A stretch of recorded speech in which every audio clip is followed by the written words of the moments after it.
जय हिंद दोस्तों, मेरे YouTube channel crack Hindi class में आप सभी का स्वागत है। आज हम लोग सीखेंगे क्रिया। देखिए, हिंदी जहाँ भी पूछी जाती है उसके दृष्टि से क्रिया बहुत महत्वपूर्ण चैप्टर है, क्योंकि क्रिया से बार बार क्वेश्चन बन जाते हैं। जैसे कि संज्ञा हो गया, सर्वनाम हो गया, विशेषण हो गया, क्रिया हो गया, तो इन सभी में सबसे ज़्यादा क्वेश्चन क्रिया से बनता है। ठीक है, तो आइए सीख लेते हैं क्रिया को। क्रिया क्रिया कहते किसे हैं? क्रिया किसे कहेंगे हम लोग? जिस शब्द से किसी कार्य का होना या करना पाया जाए उसे क्रिया कहते हैं। क्या कह रहा है कि जिस शब्द से किसी कार्य का होना या करना पाया जाए उसे क्रिया कहते हैं। यानी कि जिस शब्द से किसी भी कार्य का, कोई भी कार्य है उसका होना पाया जाता है, तो वहाँ हम लोग का क्या होगा? क्रिया होगा। ठीक है, उम्मीद करता हूँ समझ पा रहे होंगे। यानी कि जहाँ भी कार्य हो रहा है, कुछ ना कुछ कार्य हो रहा है, तो वहाँ क्रिया है। ठीक है, उम्मीद करता हूँ समझ पा रहे होंगे। आइए आगे देखते हैं। जैसे में क्या है? पढ़ना, लिखना, दौड़ना, बोलना, सोना, खाना, पीना, ये क्या है? ये हमारे क्रिया शब्द हैं। क्या है? क्रिया शब्द हैं। देखिए, किसी चीज़ को पढ़ा जाता है, लिखा जाता है, दौड़ा जाता है, मतलब कुछ ना कुछ कार्य उसमें किया जा रहा है। तो ये हम लोग का क्या है? ये हम लोग का पढ़ना, लिखना, दौड़ना, बोलना, ये क्या है? क्रिया वाले शब्द हैं। ठीक है, उम्मीद करता हूँ समझ पा रहे होंगे। आगे देखते हैं क्या कह रहा है। अधिकांश क्रिया में ना प्रत्यय लगा रहता है। क्या कह रहा है कि अधिकांश जो भी क्रियाएं होती हैं उसमें ना लगा होता है। ना, देखिए, ना लगा होता है। देख लेते हैं यहाँ पे। पढ़ना, पढ़ना में ना लगा हुआ है। लिखना में ना लगा हुआ है। दौड़ना में ना, बोलना में ना, सोना में ना, खाना में ना, पीना में ना, यानी कि जितने भी शब्द हैं सभी में ना प्रत्यय लगाया गया है। यानी कि ना प्रत्यय लगाकर क्या बनाया गया? हम लोग का क्रिया को बनाया गया है। उम्मीद करता हूँ समझ पा रहे होंगे। आइए आगे देखते हैं क्या कह रहा है। क्रिया के मूल रूप को धातु कहते हैं। देखिए, बार बार क्वेश्चन पूछ लेता है और पूछा गया है। यानी कि क्रिया के मूल रूप को क्या कहते हैं? तो क्या कहते हैं हम लोग? धातु कहते हैं। क्या कहते हैं? धातु कहते हैं। ठीक है, बना हुआ क्वेश्चन है तो इसे ध्यान दीजिएगा। देखिए, धातु, देखिए इसमें देखते हैं। पढ़ना, पढ़ना में क्या है? पढ़ धातु है, उसमें ना प्रत्यय लगाया गया है और यहाँ पे क्रिया को बनाया गया है। उसी तरह लिख कहाँ है? यहाँ पे लिख हम लोग का धातु है और ना प्रत्यय लगाकर लिखना बनाया गया है। ठीक है, इसी तरह दौड़, यानी कि दौड़ना में क्या है? दौड़ प्रत्यय है। दौड़ धातु है, ना प्रत्यय लगाया गया है और दौड़ना को बनाया गया है। ठीक है, उसी तरह बोलना में बोल, ना प्रत्यय लगाकर। सोना में सो धातु है। खाना में खा धातु है। पीना में पी धातु है। उम्मीद करता हूँ समझ पा रहे होंगे। आइए आगे सीखते हैं। आगे क्या है? कर्म के आधार पर क्रिया के भेद। बार बार एग्जाम में पूछता है कि कर्म के आधार पर क्रिया के कितने भेद होते हैं? तो 2 होते हैं। देखिए किस तरह, देखिए, अगर कर्म के आधार पर पूछे कि क्रिया के कितने भेद है या रचना की दृष्टि से क्रिया के कितने भेद होते हैं, तो 2 ही बताएंगे। अगर इस तरह पूछता है कि प्रयोग के आधार पर क्रिया के कितने भेद होते हैं, उस समय हम लोग को 5 बताएंगे। ठीक है, तो हम लोग क्या पढ़ रहे हैं? कर्म के आधार पर क्रिया के भेद, और सबसे ज़्यादा क्वेश्चन यहीं से बनता है, कर्म के आधार पर क्रिया के भेद से। ठीक है, देखते हैं कर्म के आधार पर क्रिया के भेद कितने होते हैं? 2 होते हैं। कितने होते हैं? 2 होते हैं। कौन कौन सा है? सकर्मक क्रिया, अकर्मक क्रिया। कौन कौन से? सकर्मक क्रिया और अकर्मक क्रिया। तो देखते हैं सकर्मक क्रिया किसे कहते हैं, सकर्मक क्रिया किसे कहते हैं। किसे कहते हैं? सकर्म, स मतलब साथ, यानी कि जो भी शब्द कर्म के साथ आएंगे, मतलब जो भी वाक्य है उसमें सकर्म यानी कि कर्म के साथ आएंगे, तो वहाँ हम लोग का सकर्मक क्रिया होगी। अकर्मक क्रिया, अकर्मक, जहाँ कर्म नहीं होगा, जहाँ पे कर्म नहीं होगा वहाँ अकर्मक क्रिया। अ मतलब नहीं, जैसे सत्य असत्य अ लगाकर नहीं के लिए प्रयोग किया जाता है, इससे अकर्मक, मतलब कि जहाँ कर्म नहीं होगा वहाँ अकर्मक क्रिया होगी।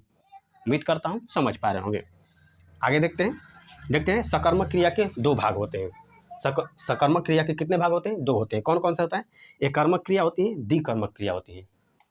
देखते हैं एकर्मक क्रिया किसे कहते हैं। किसे कहते हैं? मोहन अखबार पढ़ रहा है। क्या कर रहा है? मोहन क्या कर रहे हैं? अखबार पढ़ रहा है। तो देखिए अखबार क्या हो जाएगा? यहाँ हम लोग का अखबार कर्म हो जाएगा। देखिए, मोहन हम लोग का करता है, अखबार हम लोग का कर्म है, और पढ़ना हम लोग की क्रिया है, और रहा हम लोग की सहायक क्रिया है। उम्मीद करता हूँ समझ पा रहे होंगे। द्विकर्मक क्रिया में क्या होगा? देखिए दूसरे से भी देख लेते हैं। देखिए यहाँ कर्म क्या है? अमरूद। वे अमरूद खा रहे हैं। वे अमरूद खा रहे हैं, तो क्या कर रहे हैं? अमरूद को खा रहे हैं, तो अमरूद के हम लोग का यहाँ कर्म हो जाएगा। ठीक है, तो उम्मीद करता हूँ एकर्मक क्रिया भी पहचानना सीख लिए होंगे, यानी कि एक कर्म रहेगा उसमें। देखते हैं द्विकर्मक क्रिया को। द्विकर्मक क्रिया में द्विकर्मक, पहले ही बता रहे हैं कि द्विकर्म यानी कि 2 कर्म रहेंगे वहाँ पे हम लोग का द्विकर्मक क्रिया होगी। देखते हैं 2 कर्म कौन कौन से हैं। अध्यापक ने छात्रों को हिंदी पढ़ाई। क्या कर रहा है अध्यापक? अध्यापक ने छात्रों को हिंदी पढ़ाई। देखिए यहाँ छात्रों को, यहाँ एक कर्म ये है और एक कर्म हिंदी है। देखिए अध्यापक क्या कर रहा है? छात्रों को पढ़ा रहा है। और क्या पढ़ा रहा है? हिंदी पढ़ा रहा है। तो छात्रों और हिंदी दोनों कर्म हो जाएंगे, यानी कि 2 यहाँ कर्म हो जाएंगे। उम्मीद करता हूँ समझ पा रहे होंगे। देखते हैं दूसरा उदाहरण। माँ ने राम को सेव खिलाया। माँ ने क्या किया है? राम को क्या किया है? सेव खिलाया है। तो यहाँ 2 कर्म हो गए। कौन कौन से? एक राम हो जाएगा, एक सेव हो जाएगा। यहाँ 2 कर्म हो जाएंगे। और पहचानने का ट्रिक है, कैसे हम लोग पहचान लेंगे कि 2 कर्म है। देखिए जहाँ को दिखे, देखिए यहाँ जहाँ को दिखे तो समझ लीजिएगा कि क्या कौन से द्विकर्मक क्रिया है। एक पहचानने का एक ट्रिक है। और एक ट्रिक है कि एक जो छात्र है और हिंदी है तो एक सजीव रहेगा, एक सजीव कर्म रहेगा और एक निर्जीव कर्म रहे। देखिए छात्र क्या है? सजीव कर्म है और हिंदी निर्जीव कर्म है। उसी तरफ राम क्या है? सजीव कर्म है और सेव क्या है? निर्जीव कर्म है। तो इनको ध्यान दीजिएगा, एक सजीव रहेगा, एक निर्जीव रहेगा, ठीक है। और उसमें क्या होगा? को मतलब लगा रहता है, तो इसे भी ध्यान दीजिएगा। अब देख लेते हैं हम लोग आगे। अगर अकर्मक क्रिया, अकर्मक क्रिया अब पढ़ चुके हैं कि अकर्मक क्रिया किसे कहेंगे? जिसमें कर्म नहीं होगा उसे हम लोग अकर्मक क्रिया कहेंगे। जैसे में क्या है? वह हंस रहा है। वह हंस रहा है तो क्या कर रहा है? हंस रहा है। लेकिन ये क्या है? अकर्मक शब्द है, ठीक है। तो आगे देख लेते हैं। पक्षी आकाश में उड़ते हैं। क्या कर रहे हैं? पक्षी आकाश में उड़ते हैं। पक्षी क्या कर रहे हैं? आकाश में उड़ते हैं। तो यहाँ भी कर्म नहीं है, उड़ना अकर्मक क्रिया है। क्या है? अकर्मक क्रिया है उड़ना। आप सोच रहे हैं कि आकाश में तो आकाश हमारा कर्म हो जाएगा। नहीं, आकाश कर्म नहीं है। आकाश में क्या है? ये अधिकरण कारक है। मैं पेपर आता है ना अधिकरण में, तो वही है, आकाश में यहाँ अधिकरण कारक है। उम्मीद करता हूँ समझ पा रहे हैं। राम सो गया। क्या कर रहे हैं? राम सो गया है, सो गया। तो सोना एक अकर्मक क्रिया है, ठीक है। उम्मीद करता हूँ समझ पा रहे होंगे। आइए ट्रिक के द्वारा देखते हैं और हम लोग तुरंत पहचान लेंगे। क्या है ट्रिक? क्या है हम लोग का? क्या और किसको, क्या और किसको, यानी कि कोई भी कर्म हो रहा होगा तो वहाँ हम लोग को प्रश्न करेंगे। अगर हम लोग को सटीक उत्तर मिलता है तो हम लोग का क्या कहेंगे? सटीक उत्तर मिल गया, उसमें कर्म मिल गया तो हम लोग कहेंगे कि सकर्मक क्रिया है। और उत्तर नहीं मिल पाया तो हम लोग कहेंगे अकर्मक क्रिया है, ठीक है। तो आइए देखते हैं क्या कहेंगे। क्या और किसको से हम लोग पूछते हैं। आइए प्रश्न करते हैं। देखते हैं, मोहन अखबार पढ़ रहा है। मोहन अखबार पढ़ रहा है तो क्या कहेंगे? प्रश्न करेंगे क्या से क्या, कि मोहन क्या पढ़ रहा है।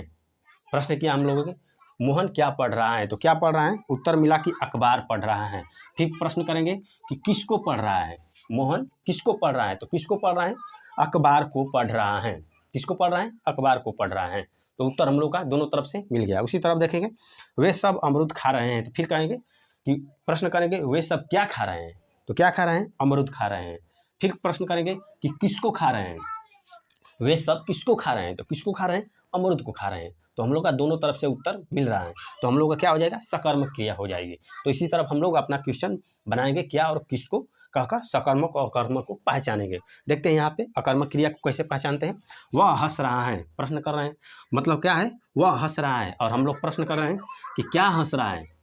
प्रश्न किए कि क्या हंस रहा है तो हम लोग का उत्तर मिल रहा है। क्या हंस रहा है? कोई उत्तर मिल रहा है? नहीं मिल रहा है। तो क्या हो जाएगा? अकर्मक क्रिया। उसी तरफ किसको हंस रहा है, प्रश्न कर रहे हैं किसको हंस रहा है, फिर भी उत्तर नहीं मिला हम लोग को किसको हंस रहा है, तो क्या हो जाएगा? अकर्मक क्रिया हो जाएगी, ठीक है। उसी तरह राम सो गया, राम सो गया तो प्रश्न करेंगे क्या सो गया, तो कोई उत्तर मिलेगा? नहीं मिलेगा। उस तरफ किसको सो गया, राम किसको सो गया, कोई आंसर मिल रहा है? कोई नहीं आंसर मिल रहा है। तो ये क्या हो जाएंगे? हमारी अकर्मक क्रियाएं हो जाएगी। यानी कि ये पहचानने के ट्रिक हैं और उम्मीद करता हूँ पहचानना सीख लिए होंगे।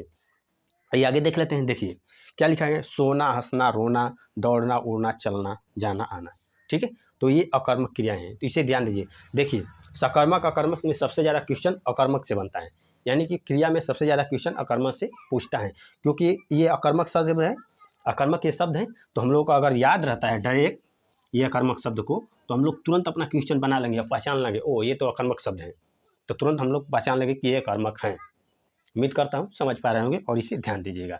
और इसी तरफ यहाँ सकर्मक है, सकर्मक शब्द है, तो इसे भी ध्यान दीजिएगा। अकर्मक को ध्यान दीजिएगा ताकि हम लोग अपना क्वेश्चन तुरंत बना लें। देखिए कौन सा है अकर्मक क्रियाएं? पढ़ना, लिखना, खाना, खेलना, पीना, हंसाना, दौड़ाना, सुलाना, क्या है हम लोग का? सकर्मक क्रियाएं हैं, ठीक है। उम्मीद करता हूँ समझ पा रहे होंगे। देखिए ध्यान देने की क्या बात है, यहाँ देखिए हंसाना, हंसाना हम लोग का सकर्मक क्रिया है, लेकिन यहाँ क्या है हंसना, हंसना क्या है अकर्मक क्रिया है। तो बार बार यहाँ से उलझा देता है, तो इसे ध्यान दीजिएगा और याद रखिएगा, ठीक है। उसी तरह दौड़ाना, दौड़ाना, और यहाँ क्या है दौड़ना, दौड़ना, अगर दौड़ना कहेगा तो क्या हो जाएगा अकर्मक हो जाएगा, ये क्या है अकर्मक शब्द है। उसी तरह दौड़ाना क्या हो जाएगा सकर्मक शब्द हो जाएगा। उम्मीद करता हूँ समझ पा रहे हैं। उसी तरफ सुलाना, सुलाना क्या हो जाएगा सकर्मक क्रिया हो जाएगी। उसी तरफ सुलाना क्या है सोना, देखिए यहाँ पे सोना, अगर सोना कहता है तो अकर्मक शब्द है तो अकर्मक क्रिया हो जाएगी। उसी तरफ सुलाना अगर कह दिया, सुलाना कह दिया तो सकर्मक शब्द है तो सकर्मक क्रिया बन जाएगी इसमें। तो इन शब्द को याद रखिएगा क्योंकि यहाँ से बार बार क्वेश्चन बनता है, ठीक है। और उम्मीद करता हूँ सीख लिए होंगे सकर्मक और अकर्मक को पहचानना, ठीक है। तो हमारा क्रिया समाप्त होता है और उम्मीद करता हूँ क्रिया को पहचानना सकर्मक और अकर्मक सीख लिए होंगे, ठीक है। जय हिंद।